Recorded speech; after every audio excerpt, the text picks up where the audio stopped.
We were going to make this video to advertise this massive eBay sale that we're having to clear out all of our inventory. But then we thought that this might be a good platform for us to talk about some of the issues that small sellers face, especially on eBay. We can't speak on other platforms, but for sure, we know from experience that these are common issues with eBay. And it's not just eBay alone, it's a combination of factors that are outside of sellers' control. I mean, we're still going to advertise our sale. We'll just do it at the end, so stick around. This video might really be for the buyers because this information might help shed light on why some buyers may have experienced sellers who are not willing to budge on prices or combine shipping and other things that make it seem that the seller is price gouging. Now, there are some price gougers. Don't get me wrong. There are definitely people out there who are taking advantage, but there are also people who are just trying to get by and actually make a small profit on the items that they sell. So let's just start with how eBay works. When a person lists an item for sale on eBay, they have to pay eBay a fee. Okay. I mean, yeah, that's natural. That makes sense. You're using their platform. However, what a lot of people, a lot of buyers don't know is that not only does the seller have to pay eBay fees on the price of the item that they sell, but they also have to pay fees on the shipping and the taxes. So, like state tax, when you have a subtotal and they add tax, the eBay seller also has to pay a percentage based on all of those fees combined, plus an additional 30 cents per order. And then if a person adds a promotion to help their item get seen, then that's another fee. But of course, that's just, that's optional.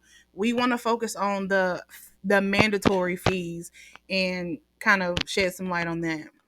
Just to clarify, this is a that part clip that I was just speaking about is a promotion to make eBay circulate your item more, supposedly, for your item to show up higher in search results, not charging a fee for people who have an eBay store and put a promotion or a sale on their items. Let's just start with an example. So let's say that a seller has listed an item for $7.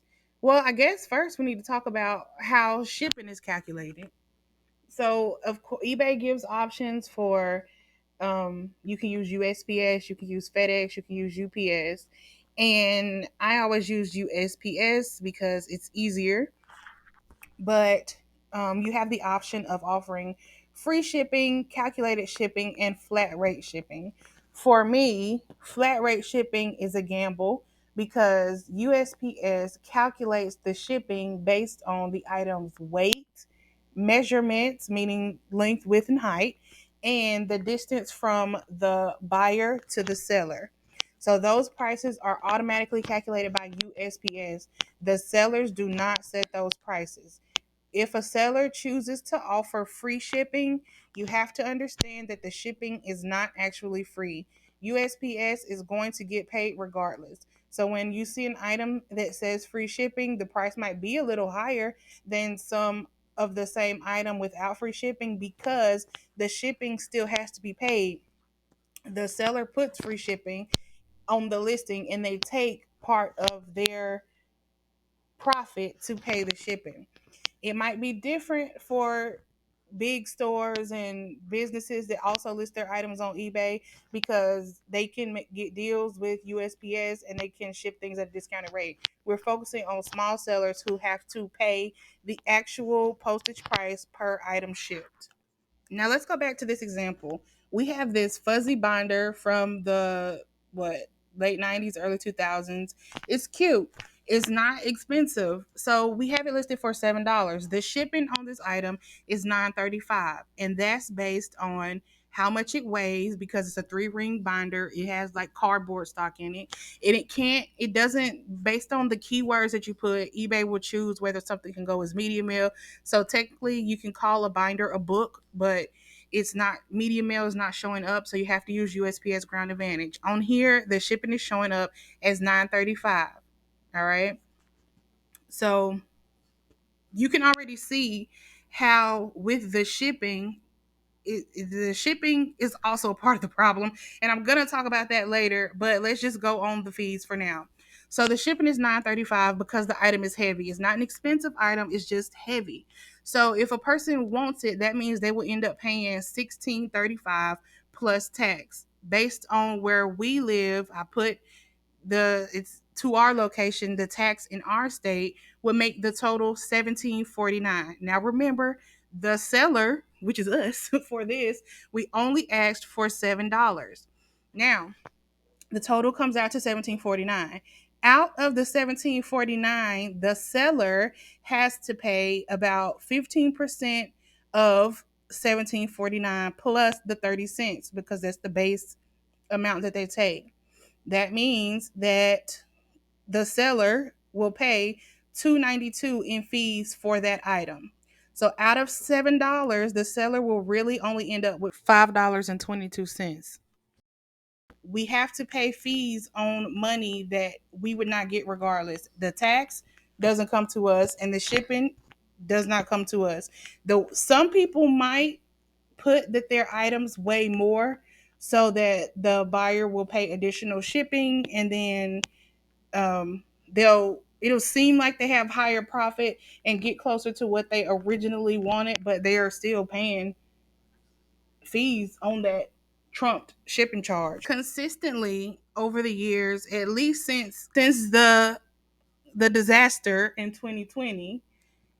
USPS has been gradually raising their prices. I'm just interrupting this because I found this while I was editing, but it's not just me. You can scroll on, you can Google, and you'll see the every year, every couple of months, there's been a newscast about during article about the prices going up, and there are comments all over Reddit about people who are just unhappy about USPS and eBay like a partnership and how it's really hurting small sellers. So now back to what I was saying before. When we first started, medium mail is pretty much the lowest package besides putting a letter in an envelope or um, one of those thick packets of paper that come in a manila envelope. But medium mail is the lowest price. When we first started selling things on eBay in 2020 or 2021, the medium mail, everything for under a pound was like 286 to send. And then the next one was 299, and then it was $3 the next pound. So the way USPS does their weight for books, movies, um, CDs, DVDs, records, any kind of media source, everything from 0 ounces to 1 pound is the same price. 2 pound, 1 pound and 1 ounce to 2 pounds is the same price. 2 pounds or 2.2 pounds and 1 ounce to 3 pounds is the same price. It goes by pound. But the other items, everything besides media, from 0 ounces to 4 ounces is the same price. 5 ounces to 8 ounces is the same price. But it's the next level. So they're the same price as each other. But of course, as the weight goes up, the price goes up. 9 ounces to 12 ounces are the same price. And then up to a pound, 13 ounces, 14 ounces, 15 ounces. I couldn't catch the pattern on that. They do their own thing.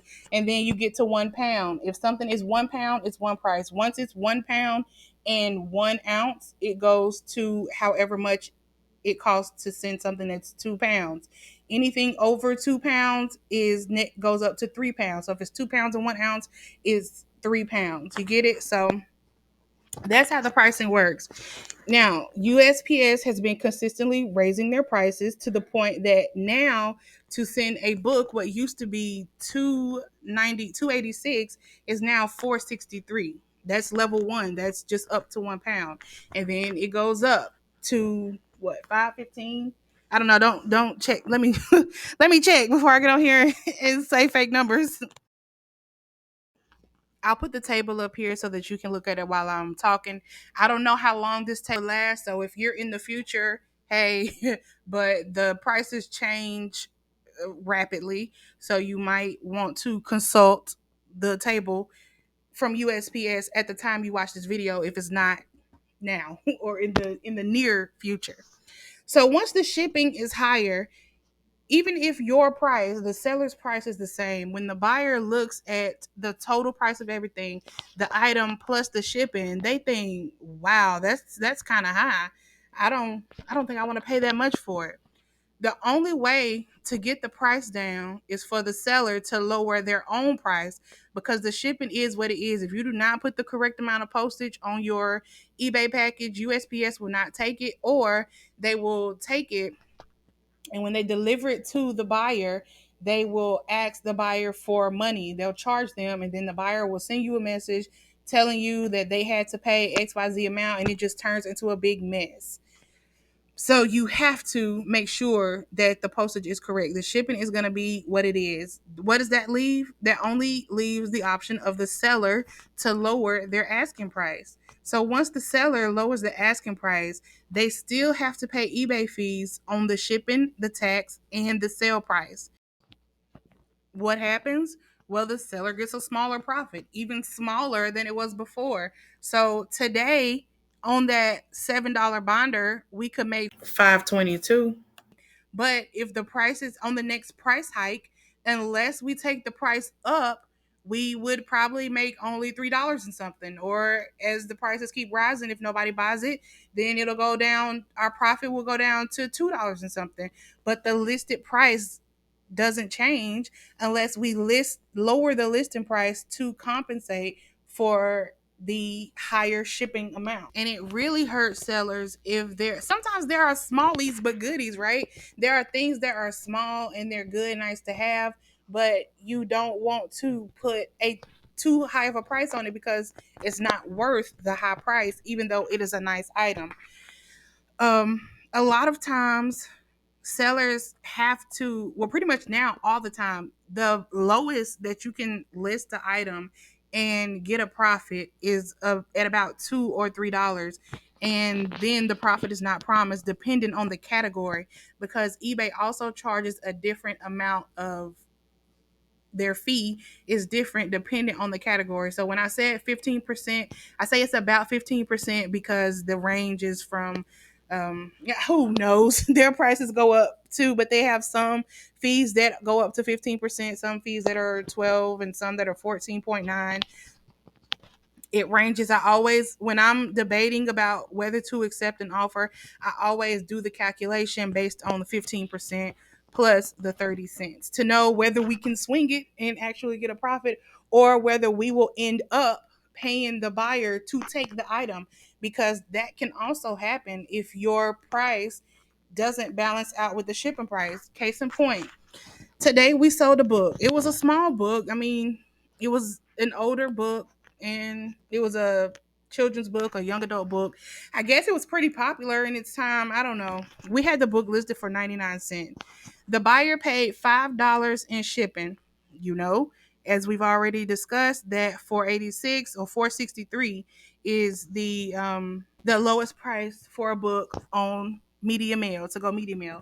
The book is £1. So the buyer paid $5 shipping after eBay's fees and printing the label, so paying the shipping fee. We ended up with 16 cents. While I don't have a problem selling a small book or anything small like that for something as low as 99 cents, and 99 cents is the lowest that you can price an item on eBay, I don't mind doing that. But when the profit ends up being 10 cents, I mean, that was really cutting it close.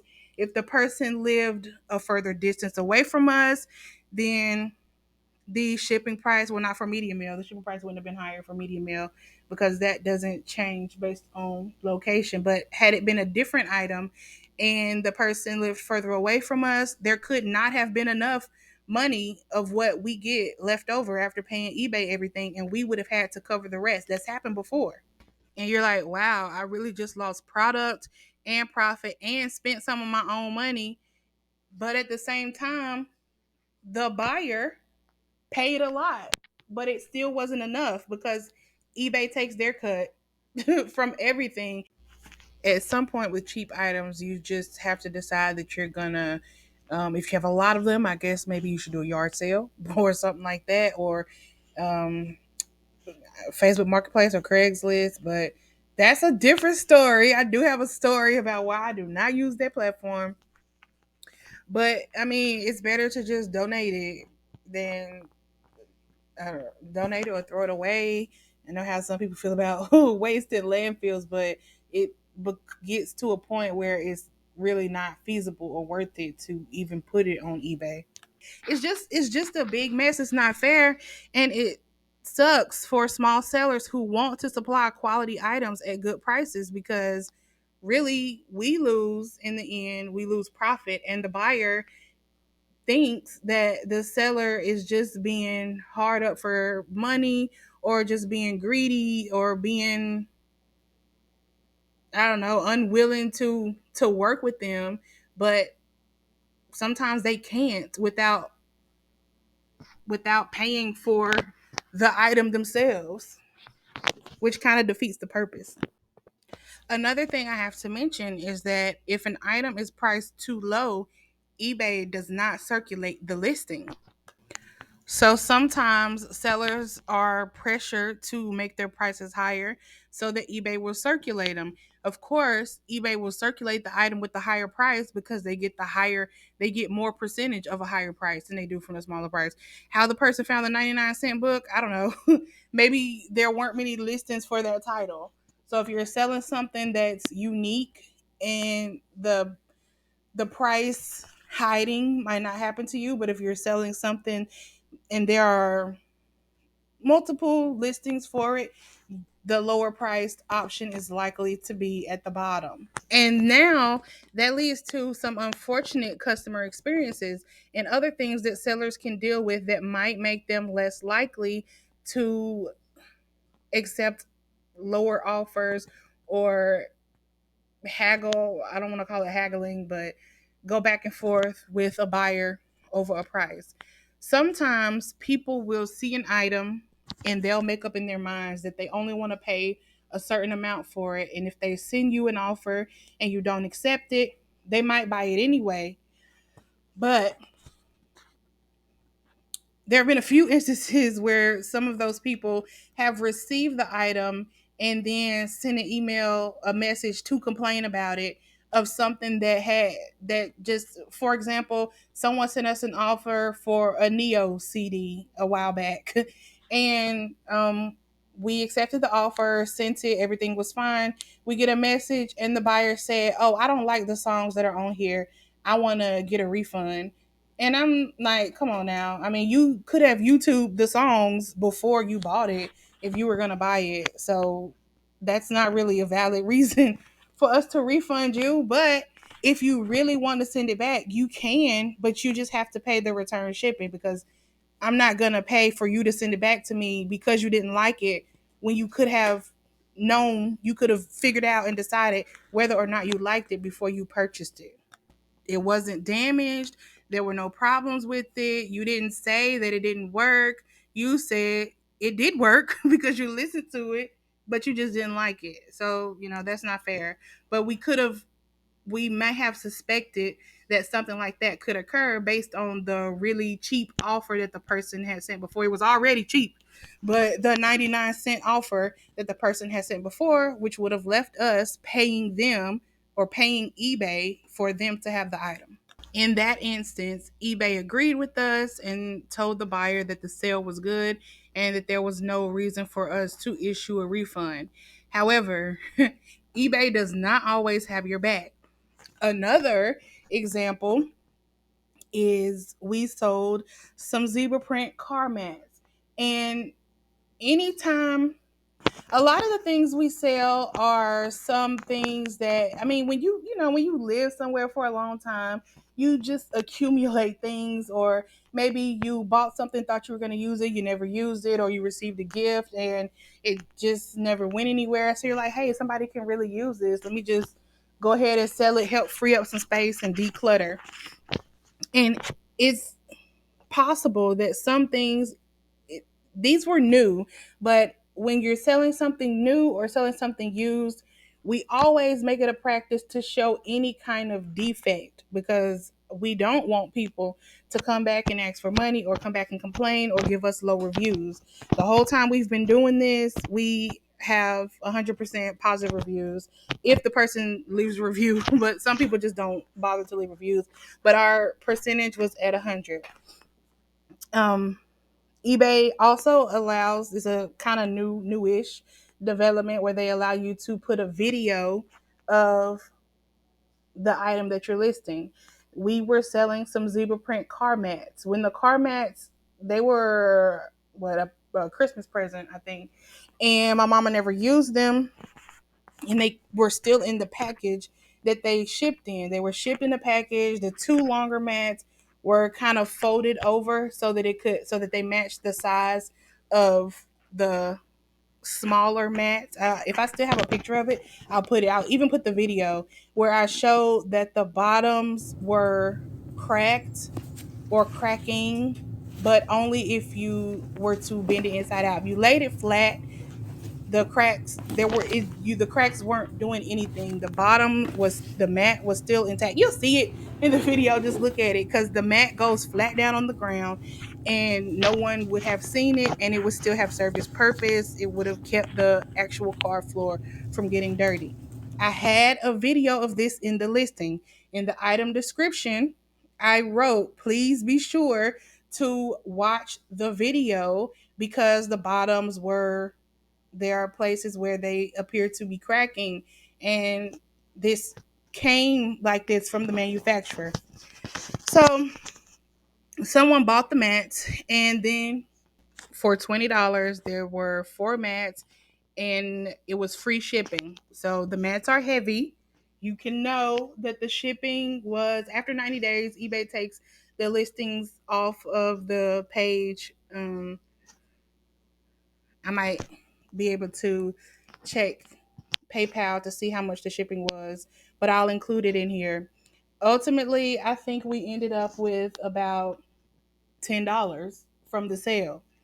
Um, Everything else went to eBay fees and shipping.